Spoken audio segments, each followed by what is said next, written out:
بسم الله الرحمن الرحيم. ألف لام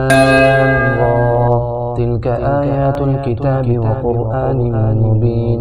ربما يود الذين كفروا لو كانوا مسلمين،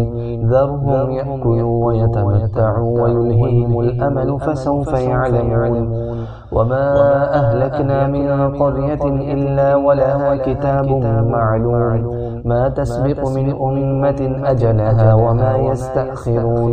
وقالوا يا أيها الذي نزل عليه الذكر إنك لمجنون، لو ما تأتينا بالملائكة إن كنت من الصادقين. ما ننزل الملائكة إلا بالحق وما كانوا إذا منظرين. إنا نحن نزلنا الذكر وإنا له لحافظون. ولقد أرسلنا من قبلك في شيع الأولين، وما يأتيهم من رسول إلا كانوا به يستهزئون. كذلك نسلكه في قلوب المجرمين، لا يؤمنون به وقد خلت سنة الأولين. ولو فتحنا عليهم بابا من السماء فظلوا فيه يعرجون،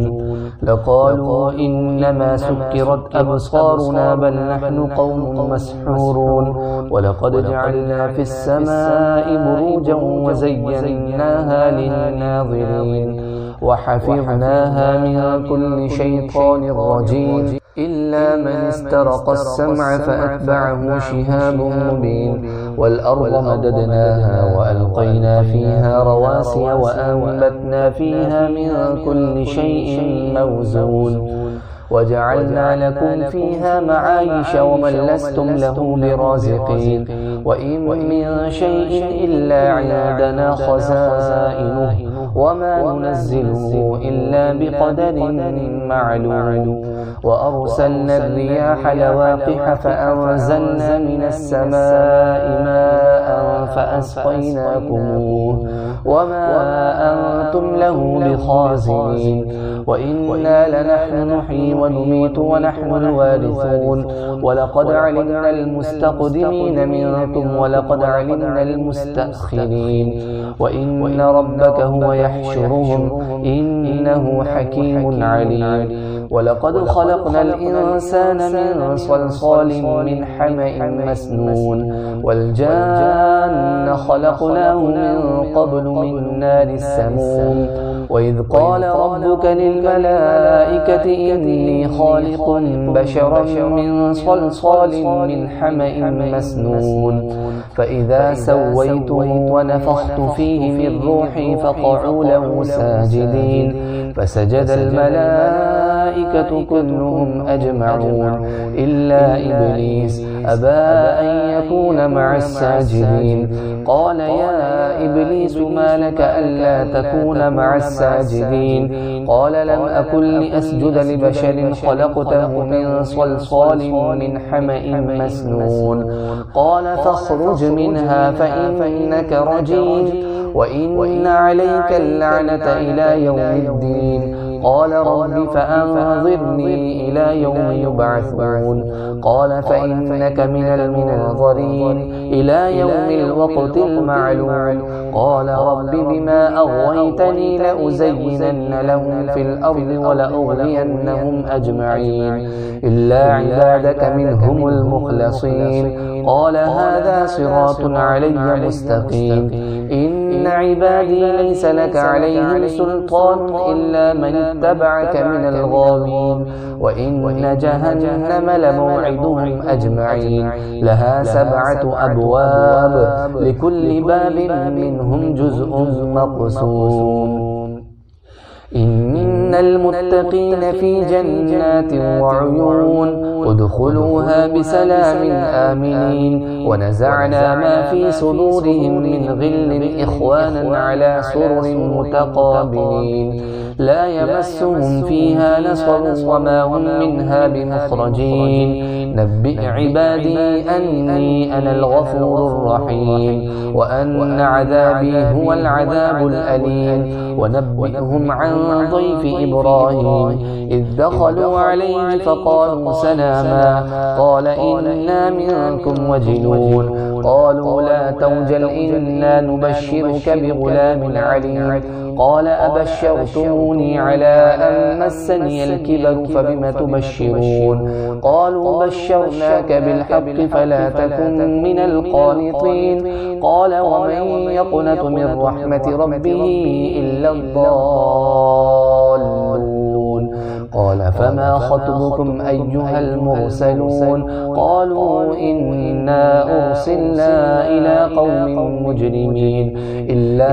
آل لوط إنا لمنجوهم أجمعين إلا امرأته قدرنا إنها لمن الغابرين فلما جاء آل لوط المرسلون قال إنكم قوم منكرون قالوا بل جئناك بما كانوا فيه يمترون وأتيناك بالحق وإنا لصادقون فأسر بأهلك بقطع من الليل واتبع أدبارهم ولا يلتفت منكم أحد وامضوا حيث تؤمرون وقضينا إليه ذلك الأمر أن دابر هؤلاء مقطوع مصبحين وجاء أهل المدينة يستبشرون قال إن هؤلاء ضيفي فلا تفضحون واتقوا الله ولا تخزون قالوا أولم ننهك عن العالمين قال هؤلاء بناتي إن كنتم فاعلين لعمرك إنهم لفي سكرتهم يعمهون فأخذتهم الصيحة مشرقين فجعلنا عاليها سافلها وأمطرنا عليهم حجارة من سجيل إن في ذلك لآيات للمتوسمين وإنها لبسبيل مقيم إن في ذلك لآية للمؤمنين وإن كان أصحاب الأيكة لظالمين فانتقمنا منهم وإنهما لبإمام مبين ولقد كذب أصحاب الحجر المرسلين وآتيناهم آياتنا فكانوا عنها معرضين وكانوا ينحتون من الجبال بيوتا آمنين فأخذتهم الصيحة مصبحين فما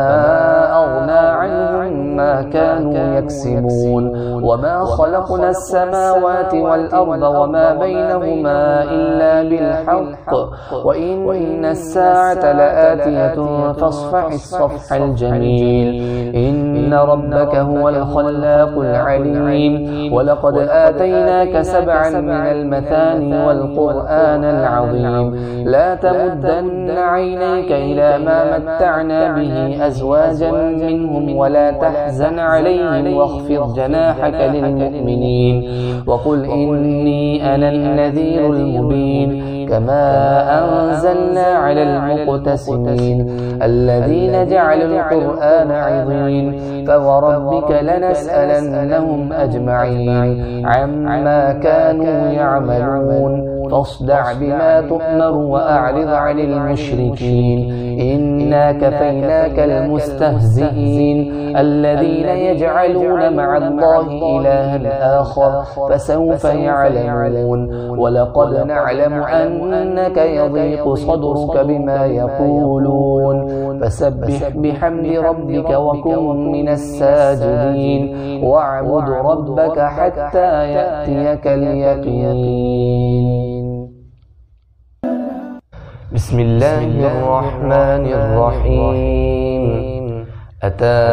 أمر الله فلا تستعجلوه سبحانه وتعالى عما يشركون ينزل الملائكة بالروح من أمره على من يشاء من عباده أن أنذروا أنه لا إله إلا أنا فاتقون خلق السماوات والأرض بالحق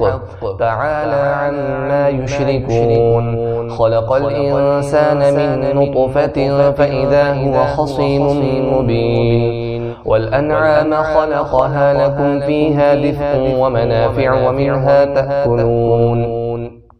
ولكم فيها جمال حين تريحون وحين تسرحون وتحمل أثقالكم إلى بلد لم تكونوا بالغيه إلا بشق الأنفس إن ربكم لرؤوف رحيم والخيل والبغال والحمير لتركبوها وزينة ويخلق ما لا تعلمون وعلى الله قصد السبيل ومنها جائر ولو شاء لهداكم أجمعين هو الذي أنزل من السماء ماء لكم منه شراب ومنه شجر فيه تسيمون ينبت لكم به الزرع والزيتون والنخيل والأعناب ومن كل الثمرات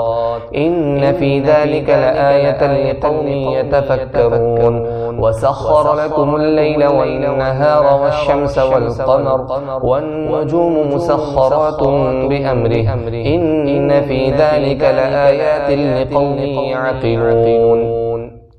وما ذرأ لكم في الأرض مختلفا ألوانه إن في ذلك لآية لقوم يذكرون وهو الذي سخر البحر لتأكلوا منه لحما طريا وتستخرجوا منه حلية تلبسونها وترى الفلك مواخر فيه ولتبتغوا من فضله ولعلكم تشكرون وألقى في الأرض رواسي أن تميد بكم وأنهارا وسبلا لعلكم تهتدون وعلامات وبالنجم هم يهتدون أفمن يخلق كمن لا يخلق أفلا تذكرون وإن تعدوا نعمة الله لا تحصوها إن الله لغفور رحيم والله يعلم ما تسرون وما تعلنون والذين يدعون من دون الله لا يخلقون شيئا وهم يخلقون أموات غير أحياء وما يشعرون أيان يبعثون إلهكم إله واحد فالذين لا يؤمنون بالآخرة قلوبهم منكرة وهم مستكبرون لا جرم أن الله يعلم ما يسرون وما يعلنون إنه لا يحب المستكبرين وإذا قيل لهم ماذا أنزل ربكم قالوا أساطير الأولين ليحملوا أوزارهم كاملة يوم القيامة ومن أوزار الذين يضلونهم بغير علم ألا ساء ما يزرون قد مكر الذين من قبلهم فأتى الله بنيانهم من القواعد فخر عليهم السقف من فوقهم وأتاهم العذاب من حيث لا يشعرون ثم يوم القيامة يخزيهم ويقول أين شركائي الذين كنتم تشاقون فيهم قال الذين أوتوا العلم إن الخزي اليوم والسوء على الكافرين الذين تتوفاهم الملائكة ظالمي أنفسهم فألقوا السلم ما كنا نعمل من سوء بلى إن الله عليم بما كنتم تعملون فادخلوا أبواب جهنم خالدين فيها فلبئس مثوى المتكبرين وقيل للذين اتقوا ماذا أنزل ربكم قالوا خيرا للذين أحسنوا في هذه الدنيا حسنة ولدار الآخرة خير ولنعم دار المتقين جنات عدن يدخلونها تجري من تحتها الأنهار لهم فيها ما يشاءون كذلك يجزي الله المتقين الذين تتوفاهم الملائكة طيبين يقولون سلام عليكم ادخلوا الجنة بما كنتم تعملون هل ينظرون إلا أن تأتيهم الملائكة أو يأتي أمر ربك كذلك فعل الذين من قبلهم وما ظلمهم الله ولكن كانوا أنفسهم يظلمون فأصابهم سيئات ما عملوا وحاق بهم ما كانوا به يستهزئون وقال الذين أشركوا لو شاء الله ما عبدنا من دونه من شيء نحن ولا آباؤنا ولا حرمنا من دونه من شيء كذلك فعل الذين من قبلهم فهل على الرسل إلا البلاغ المبين ولقد بعثنا في كل أمة رسولا أن اعبدوا الله واجتنبوا الطاغوت فمنهم من هدى الله ومنهم من حقت عليه الضلالة فسيروا في الأرض فانظروا كيف كان عاقبة المكذبين إن تحرص على هداهم فإن الله لا يهدي من يضل وما لهم من ناصرين وأقسموا بالله جهد أيمانهم لا يبعث الله من يموت بلى وعدا عليه حقا ولكن أكثر الناس لا يعلمون ليبين لهم الذي يختلفون فيه وليعلم الذين كفروا أنهم كانوا كاذبين إنما قولنا لشيء إذا أردناه أن نقول له كن فيكون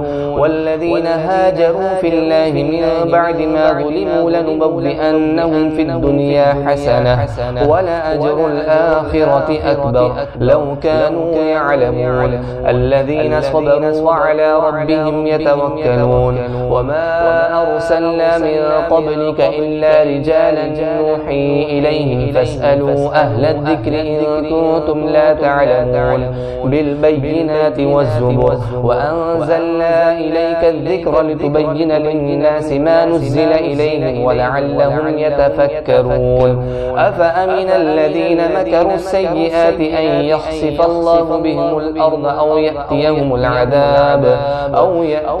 العذاب من حيث لا يشعرون أو يأخذهم في تقلبهم فما هم بمعجزين أو يأخذهم على تخوف فإن ربكم لرؤوف رحيم أولم يروا إلى ما خلق الله من شيء يتفيأ ظلاله عن اليمين والشمائل سجدا لله وهم داخلون ولله يسجد ما في السماوات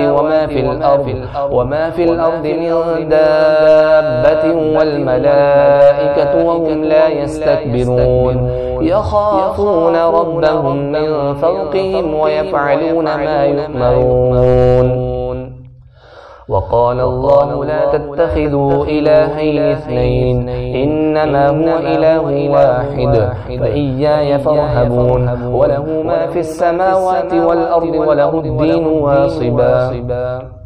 أفغير الله تتقون وما بكم من نعمة فمن الله ثم إذا مسكم الضر فإليه تجأرون ثم إذا كشف الضر عنكم إذا فريق منكم بربهم يشركون ليكفروا بما آتيناهم فتمتعوا فسوف تعلمون ويجعلون لما لا يعلمون نصيبا مما رزقناهم تالله لتسألن عما كنتم تفترون ويجعلون لله البنات سبحانه ولهم ما يشتهون وإذا بشر أحدهم بالأنثى ظل وجهه مسودا وهو كظيم يتوارى من القوم من سوء ما بشر به أيمسكه على هون أم يدسه في التراب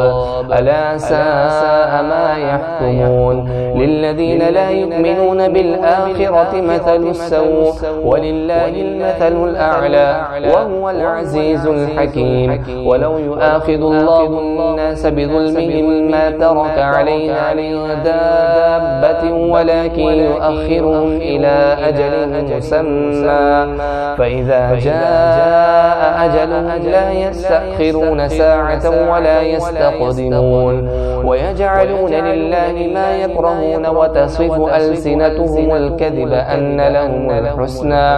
لا جرم أن لهم النار وأنهم مفرطون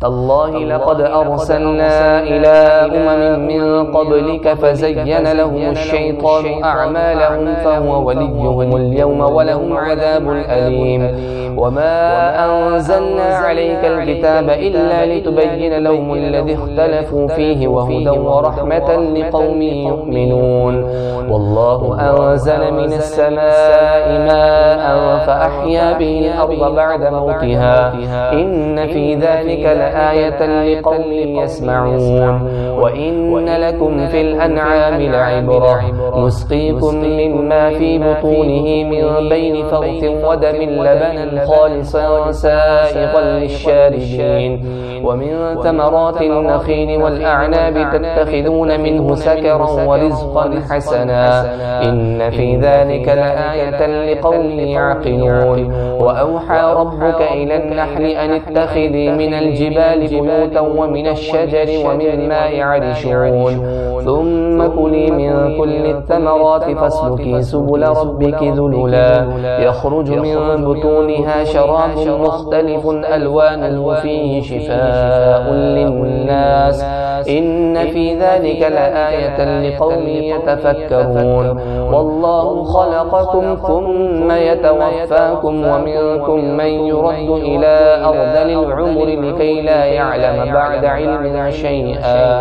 إن الله عليم قدير والله فضل بعضكم على بعض في الرزق فما الذين فضلوا براد رزقهم على ما ملكت أيمانهم فهم فيه سواء أفبنعمة الله يجحدون والله جعل لكم من أنفسكم أزواجا وجعل لكم من أزواجكم بنين وحفدة ورزقكم من الطيبات أفبالباطل يؤمنون وبنعمة الله هم يكفرون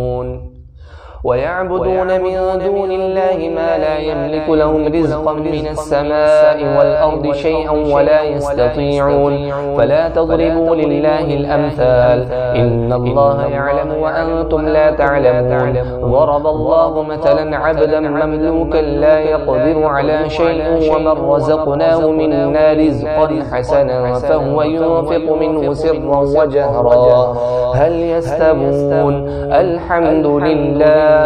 بل أكثرهم لا يعلمون وضرب الله مثلا رجلين أحدهما أبكم لا يقدر على شيء وهو كل على مولاه أينما يوجهه لا يأتي بخير هل يستوي هو ومن يأمر بالعدل وهو على صراط مستقيم ولله غيب السماوات والأرض وما أمر الساعة إلا كلمح البصر أو هو أقرب إن الله على كل شيء قدير والله أخرجكم من بطون أمهاتكم لا تعلمون شيئا وجعل لكم السمع والأبصار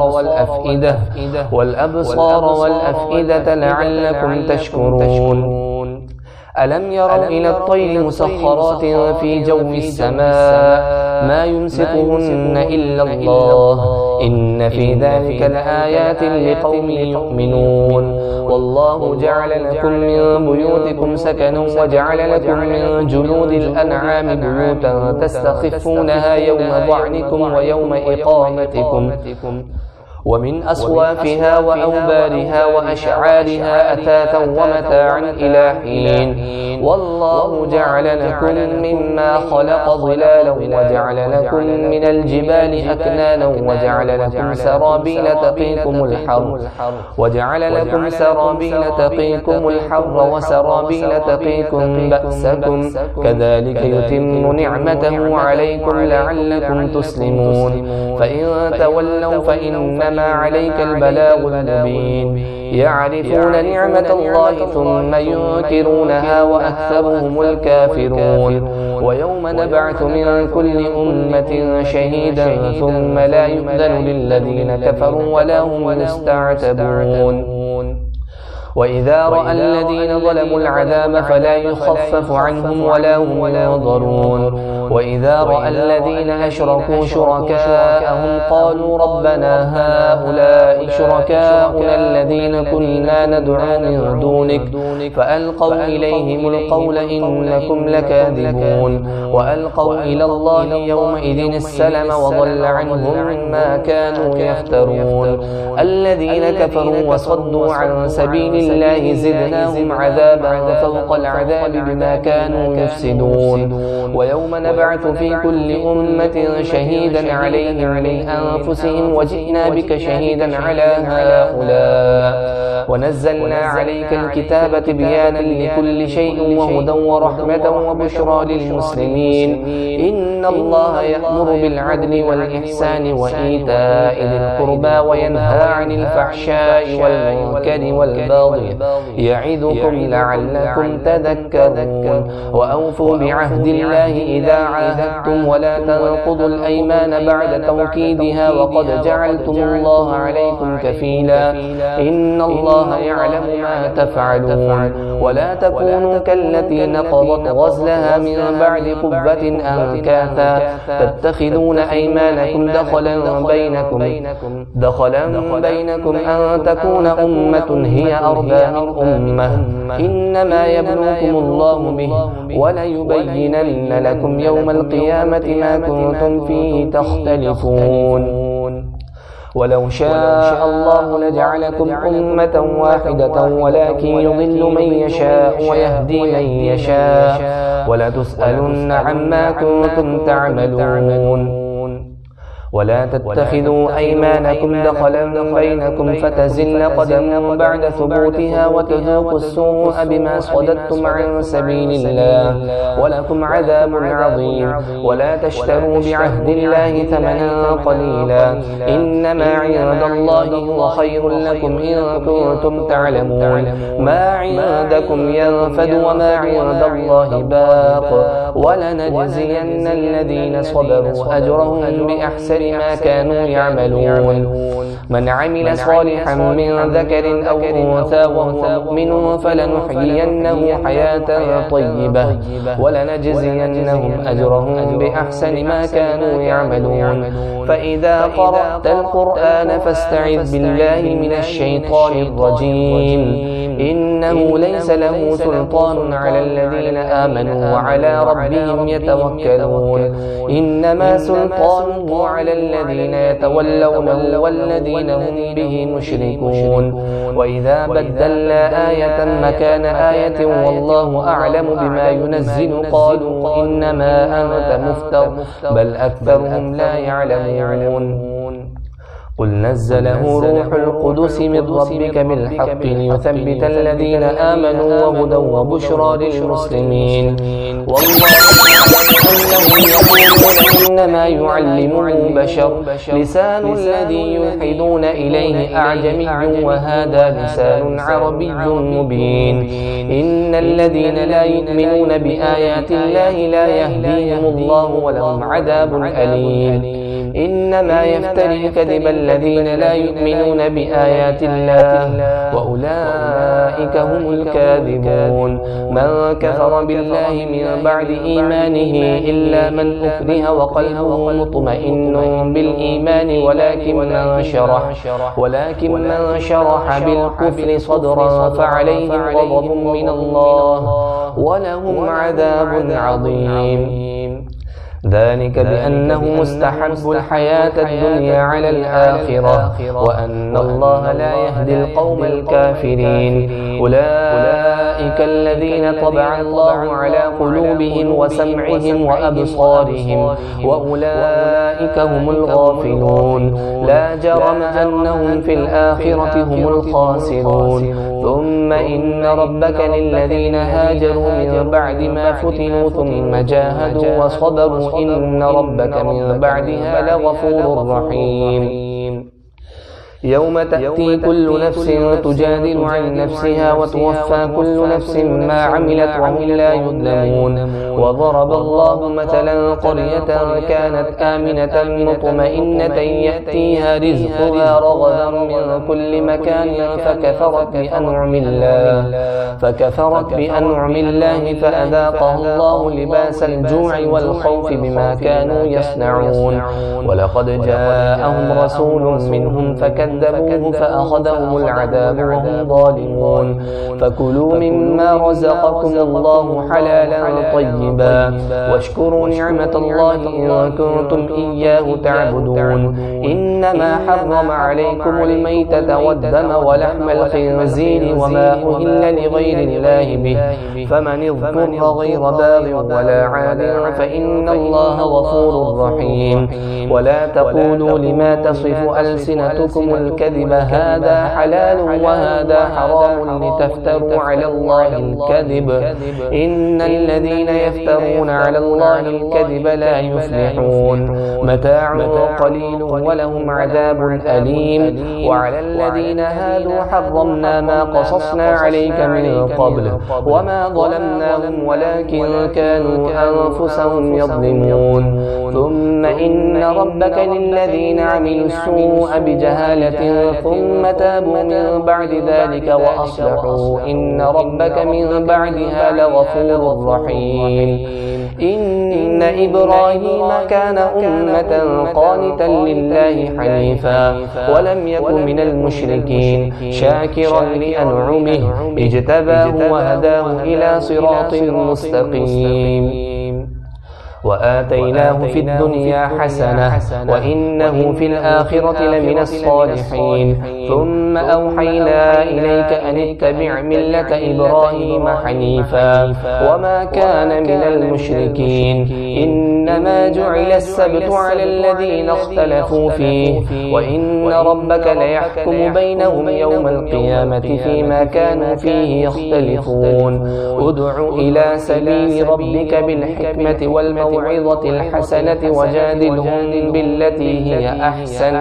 إن ربك هو أعلم بمن ضل عن سبيله وهو أعلم بالمهتدين. وإن عاقبتم فعاقبوا بمثل ما عوقبتم به ولئن صبرتم لهو خير للصابرين. واصبر وما صبرك إلا بالله ولا تحزن عليهم ولا تك في ضيق مما يمكرون. إن الله مع الذين اتقوا والذين هم محسنون.